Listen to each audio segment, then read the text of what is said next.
Inua mkono wako. Baba Mungu, ninakushukuru kwa ajili ya watakatifu wako hawa. Asante Bwana kwa sababu umenipa neema ya kunena na kusema maneno machache.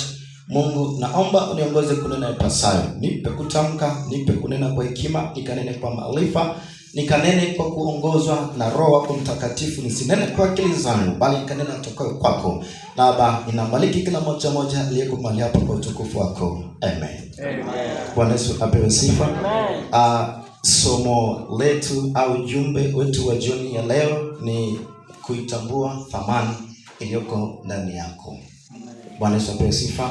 Tambua thamani iliyoko ndani yako. Tutasoma mstari wa Yohana wa kwanza sura ile ya 5 kuanzia ule mstari wa kwanza. Neno la Mungu linasema ya kwamba kila mtu aaminiye kwamba Yesu Kristo amezaliwa na Mungu, na kila mtu ampendaye mwenye kuzaa ampenda hata yeye aliyezaliwa na yeye. Bwana Yesu apewe sifa. Tumesema kwamba itambue thamani iliyoko ndani yako. Wewe ulioko mahali hapa, umeokoka, umeokolewa, umemwamini Yesu Kristo.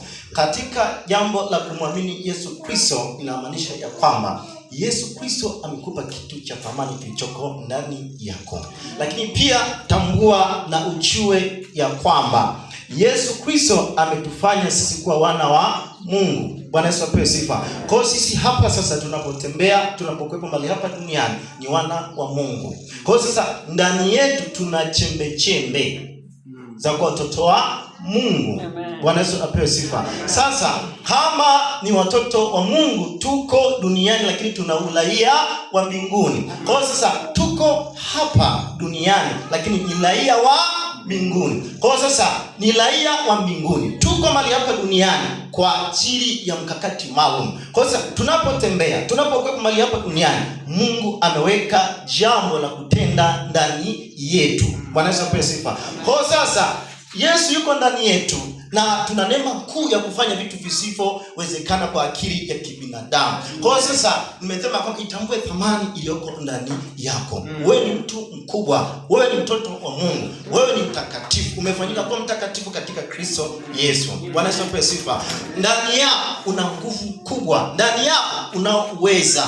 Bwana Yesu apewe sifa. Lakini pia ukisoma kitabu kile cha Mithali sura ya 16 mstari ule wa kwanza, nasema ya kwamba kitabu cha Mithali Mithali 16 mstari wa kwanza, soma mtumishi wa Mungu.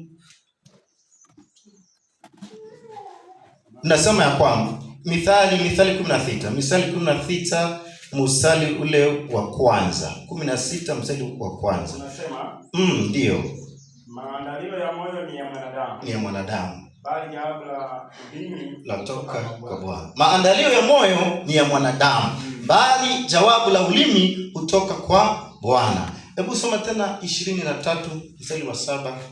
Unganisha 23. Soma tu hiyo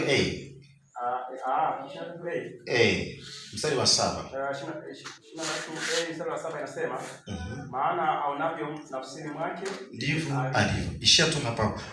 Bwana Yesu apewe sifa. Maana aonavyo mtu nafsini mwake ndivyo alivyo.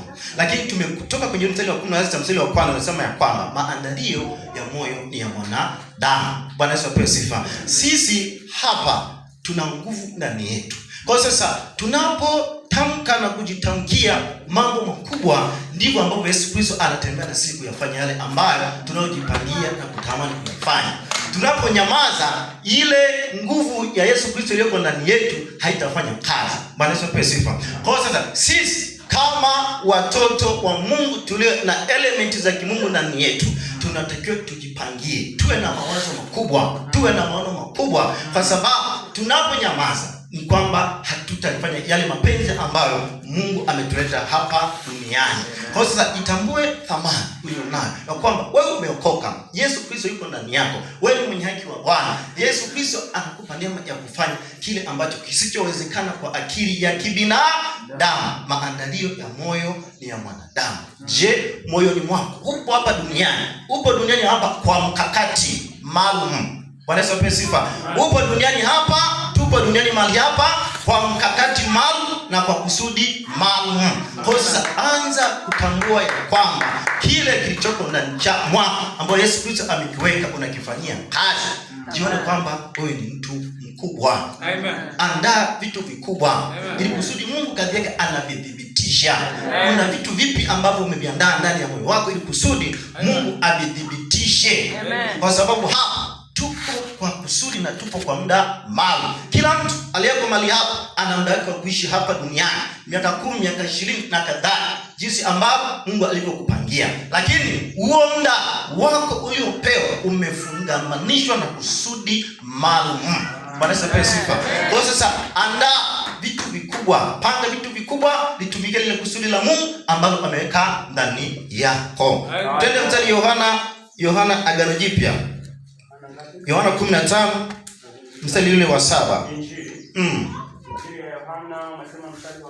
Mstari wa 15, mstari wa 7. Nenda 15 mstari wa 7. Sura ya 15. Sura ya 15 mstari wa 7.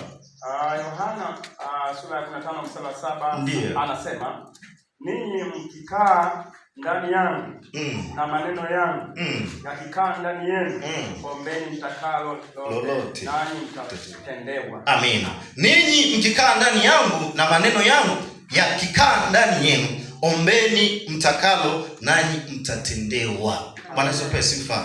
Kumbe tukikaa ndani ya Yesu Kristo, tuombe lolote lile tutafanyiwa au tutatendewa. Bwana apewe sifa. Sasa ndio maana, je, unaona nini nafsini mwako? Bwana apewe sifa. Je, unaona nini nafsini mwako? Je, una kitu au huna kitu?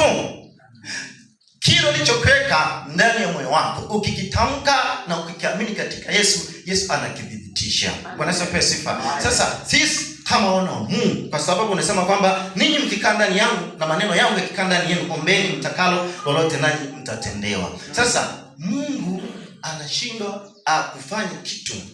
kufanya kitu na sisi kwa sababu tuko wazi. Hatuna kitu chochote ambacho tunakipangilia ndani yetu. Bwana apewe sifa. Yaani tuko wazi. Bwana apewe sifa. Ndio maana hatuoni mambo mengi yakidhihirika kwenye maisha yetu kwa sababu tuko wazi. Hatuna mipangilio yote ile, na wengine tunajiona ni dhaifu na duni ya kwamba hatuwezi kufanya kitu chochote kile. Lakini itambue thamani ulionayo. Wewe ni mwana wa Mungu na Yesu Kristo yuko ndani yako. Ndani yako unaweza usiokuwa wa kawaida. Na tunayaweza mambo yote katika yeye nguvu. Acha kuwa wazi. Jione wewe mtu wa thamani, mtu mkubwa, ndani yako unayo nguvu. Panga maono makubwa, panga mikakati mikubwa kama mtu wa mbinguni aliyekuja hapa duniani kwa ajenda maalum. Bwana Yesu apewe sifa. Bwana Yesu apewe sifa.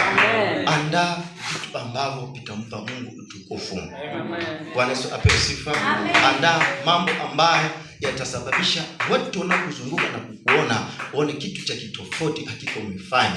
Utaacha historia mahali hapa duniani. Bwana Yesu apewe sifa. Bwana Yesu apewe sifa. Bwana Yesu apewe sifa. Kaa ndani ya Yesu Kristo. Yesu Kristo yuko ndani yetu. Kukaa ndani ya Yesu Kristo ni kuliishi na kulishika neno la Bwana. Anatuambia kwamba mkikaa ndani yangu, ombeni neno lolote lile nanyi mtatendewa. Sasa neno la Kristo linatuongoza moja kwa moja kwenda kutenda mambo makubwa yasiyokuwa ya kawaida. Bwana Yesu apewe sifa. Neno la Kristo linatuongoza moja kwa moja kutenda mambo yasiyokuwa ya kawaida. Tukitamka inakuwa, ukipanga mikakati yako inakuwa, kwa sababu neno la Mungu liko ndani yako na umekaa ndani ya Yesu Kristo. Inua mkono wako juu. Baba Mungu, ninakushukuru kwa ajili ya neno hili. Ninalibariki Bwana, neno hili kama neno la baraka juu ya watoto wako waliolipokea na kulisikia. Mungu, ninakushukuru kwa sababu umenipa neema ya kutamka na kusema. Baba, nalibariki neno likawe mbegu ya baraka juu ya watu hao waliolipokea na kulisikia. Amen. Amen.